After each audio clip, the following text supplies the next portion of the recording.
प्यारे बच्चों, अगली हेडिंग है वैद्युत आवेश का संरक्षण, जिसको अंग्रेजी में कहते हैं कंजर्वेशन ऑफ चार्ज।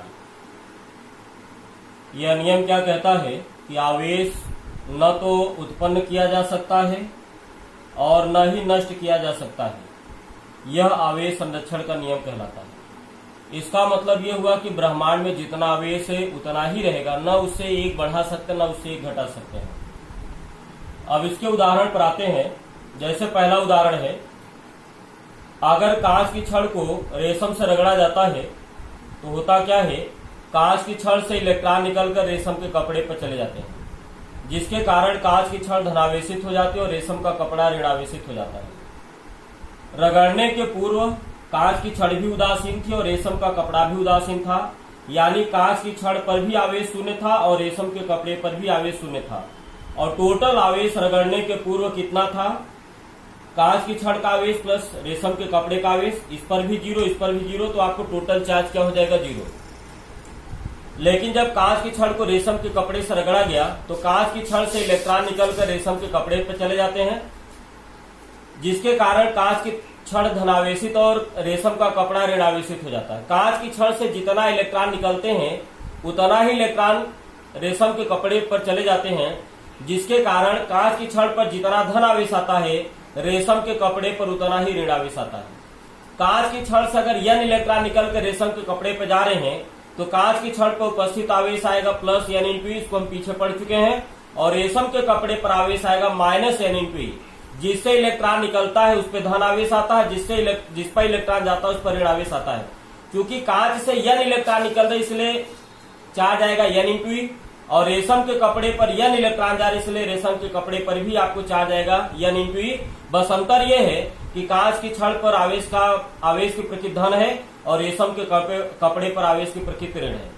अब टोटल चार्ज देखा जाए रगड़ने के पश्चात, तो रगड़ने के पश्चात टोटल चार्ज क्या हो जाएगा, कांच की छड़ पर उपस्थित आवेश प्लस रेशम के कपड़े पर उपस्थित आवेश। कांच की छड़ पर उपस्थित आवेश भी जीरो, कांच की छड़ पर उपस्थित आवेश कितना है, प्लस n इंटू, और रेशम के कपड़े पर उपस्थित आवेश कितना है, माइनस n इंटू।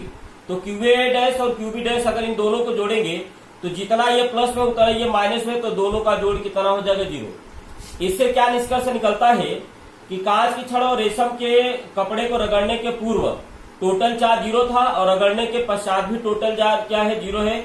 इसका मतलब आवेश क्या है, संरक्षित है। इसी तरीके से दूसरा उदाहरण क्या है, जब आबनूस की छड़ को बिल्ली की खाल से रगड़ा जाता है तो बिल्ली की खाल से इलेक्ट्रॉन निकलकर रेशम के आबनूस की छड़ पर ट्रांसफर हो जाते हैं, जिसके कारण बिल्ली की खाल धनावेशित हो जाती है और आबनूस की छड़ ऋणावेशित हो जाती है। अब रगड़ने के पूर्व आबनूस भी उदासीन था और बिल्ली की खाल भी उदासीन थी, इसलिए आबनूस की छड़ पर आवेश जीरो और बिल्ली की खाल पर भी आवेश जीरो। टोटल चार्ज क्या हो जाएगा, QA प्लस QB, यानी जीरो प्लस जीरो यानी जीरो। तो रगड़ने के पूर्व टोटल चार्ज क्या है, जीरो। अब रगड़ने के पश्चात क्या है, मान लिया आपको बिल्ली की खाल से n इलेक्ट्रॉन निकलकर आबनूस की छड़ पर ट्रांसफर हो जाते हैं, जिसके कारण बिल्ली की खाल पर कितना आवेश आएगा, n इंटू ई प्लस में, और आबनूस की छड़ पर कितना आवेश आएगा, n इंटू ई माइनस में आएगा।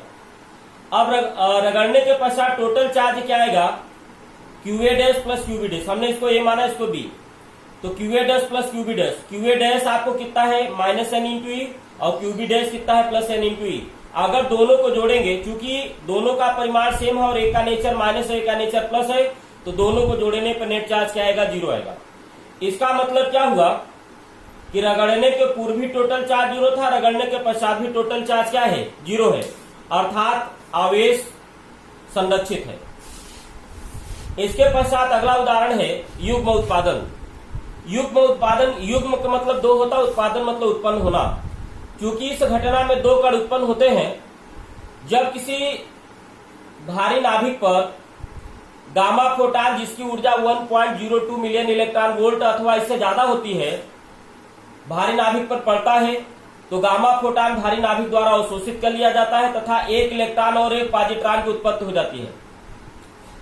इलेक्ट्रॉन को हम E माइनस से डिनोट करते हैं, पॉजिट्रॉन को E प्लस से डिनोट करते हैं। दोनों के आवेश का परिमाण सेम होता है, प्रकृति क्या होती है, अपोजिट।